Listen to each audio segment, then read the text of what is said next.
Warning: some viewers may find this disturbing. Viewer discretion is advised. Hello everyone, Melody here, and this video is not going to be fun. This is going to be more serious than any of my other videos so far. I want to share the story of my friendship and eventual relationship with my ex-girlfriend, who passed away in 2018. This video is going to be rough for me to work on, and I imagine it's going to be hard to listen to. I already put up a warning, but I'm reminding you again here. On my first day of middle school, I met my core group of friends for the first time. I met A at an assembly, and I met B at lunch. Between them, I met a girl I'll call V. I was in gym class, and they forced everyone to split into groups of boys and girls and introduce themselves. When V introduced herself, my first impression was that she was a popular girl, because she was pretty, blonde, and outspoken. I was so envious. In the following days, we would stick together in gym, and I got to know her better. She wasn't a stuck-up popular girl. She was a massive dork, and we quickly became good friends. We would sing parodies of the Pokemon theme and seesaw back and forth. Unfortunately, she was moved into a special gym class, so we only saw each other for a little bit. Whenever we had to do class in the grassy field and V would show up, I'd cheer her name and jump up and down. Our classmates didn't like us very much. We were nerds, neurodivergent, and we'd loudly hype each other up, and this marked us for bullying. V once took off her shoe and chased a guy down because he was being mean to her. It was rough, but we had each other and that was enough.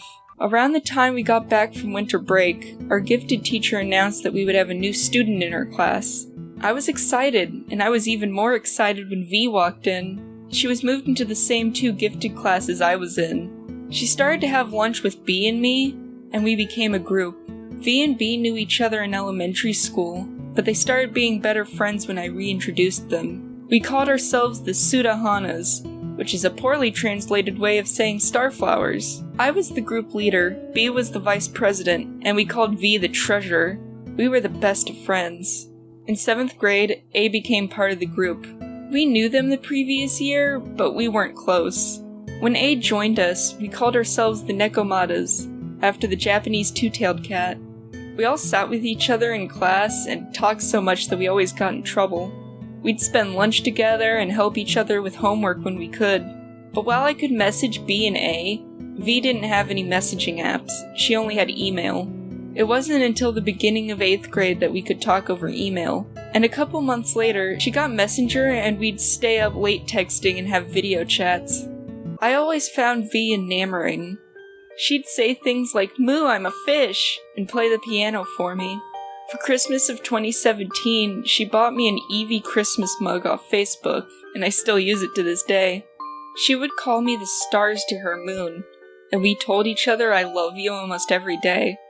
Platonically, of course, because she was straight and I wasn't.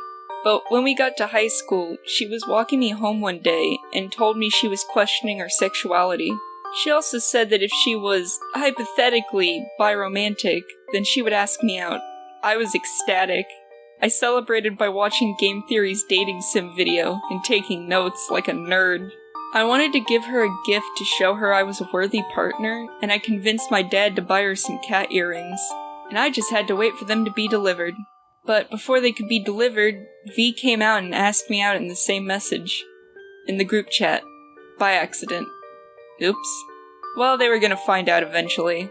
And she came out 2 days before National Bisexual Day. We immediately started planning a date. We had a kinda date before, when V and her mom took me out for sushi after my mom died. We had to choose between going to the sushi place again or Red Lobster. We picked Red Lobster, and at 6 o'clock on October 7th, she showed up at my door with a rose. She wore a beautiful red dress, and I wore a purple one since it was one of her favorite colors. We had a wonderful dinner, split the bill, and waited outside awkwardly for her dad. We inched together and debated having our first kiss, but her dad showed up before we could decide. I made sure to put the rose in a vase and promised to treasure it. Later that month, A threw a Halloween party at their house. All 4 of us were supposed to go, but B ended up not being able to make it. I dressed up as Lyra from Pokemon, and V dressed up as a ghost. We spent the entire party joined at the hip. When things got too loud, we hid in A's room and had an in-depth talk about my abusive mother, who died a couple months before. At one point, we sat in the backyard, listening to the music playing from the house. When Stressed Out by 21 Pilots played, we laughed and had our first kiss. I believe I gave her the cat earrings after that. V never really had the best mental health. She suffered from depression and other things that had a negative impact on her quality of life. I've also had terrible mental health since I was 9 years old. We understood each other. We hated ourselves, but we loved each other. In 8th grade, V was hospitalized after an attempt. We wanted to visit, but only family was allowed to see her. When she came back to school, I ran across campus to hug her. She always encouraged me to keep going, and I did the same for her. Over the Thanksgiving break of 2018, we hung out and she helped me print out my homework. We mostly goofed off and watched funny videos, though. The night before we had to go back to school, I told her I couldn't wait to see her, and she told me that she loved me and would see me tomorrow. At school, she didn't show up to second period. I was disappointed, but I knew that she needed mental health days sometimes. When I went to ceramics, I checked my phone, and A had sent a screenshot to the Nekomatas group chat. V's mom informed them that V had taken her own life last night. I sat in shock before curling up in my seat and crying. It didn't feel real. I messaged my dad and sister, and my sister promised to pick me up as soon as she could. Some of the older kids tried to comfort me, but nothing really got through to me. I went to math and told Jasmine what had happened. She cried with me, and the teacher let us sit outside for a while. When I went back inside, I was called to the office and my sister walked me home. I told A that I went home, and they yelled at me for being selfish, and we talked on the phone for about 5 hours that day.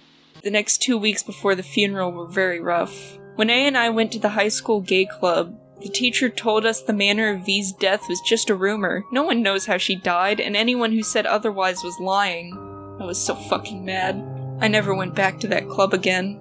B and I met up with our old middle school gay club after school one day, and just tried to process everything together. A couldn't make it that day due to a dentist appointment.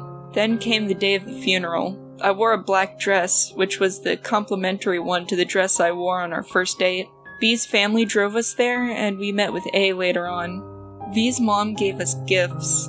B and V got trophies from a talent show in 6th grade, and V's mom gave them her trophy. She gave A V's violin, which he ended up breaking months later, and she gave me a Star Wars flash drive, which was going to be V's Christmas present. The most traumatizing part was the fact that it was an open casket funeral. On one hand, I am thankful that I could say goodbye to her face to face. On the other hand, seeing my girlfriend lying there, surrounded by blue roses, looking like she would just get up at any moment, haunts me in my nightmares. They played her favorite songs, and I sat in between my best friends, holding hands and sobbing. V took me to Olive Garden, which I'd never been to before. V had once promised to take me there. Afterwards, the school therapist, who'd met with V before, met with me. He spent the entire time trauma dumping on me on how much he felt like he failed her. I was 14, by the way. I tried my best to be there for my friends, but God did it hurt. I never learned how to properly grieve, and that made things so much worse. I did my best in school, but I was in so much pain. Eventually, I broke off my friendship with A because they were a toxic friend, and B and I drifted apart. I've tried my best to move on, as much as I could move on anyway. I made a box filled with memories, like the 2 dresses and ornaments someone made for me with V on it, and the flash drive full of images of V. I still have dreams with V in them, and it always makes me cry when I wake up. I'm never gonna fully forget V, but it gets easier to keep going every day. If you ever feel alone, or like there's no way out, there are resources for you. I'll leave them in the description in the comments. Please reach out. Help will always be there for you. And if you've lost a loved one, just know that it will be hard. There will be days when things get rough, and you don't know how to keep going without them. But there is light at the end of the tunnel. You have to keep going. If not for yourself, then do it for them. Hold your loved ones close. Stay safe. Bye.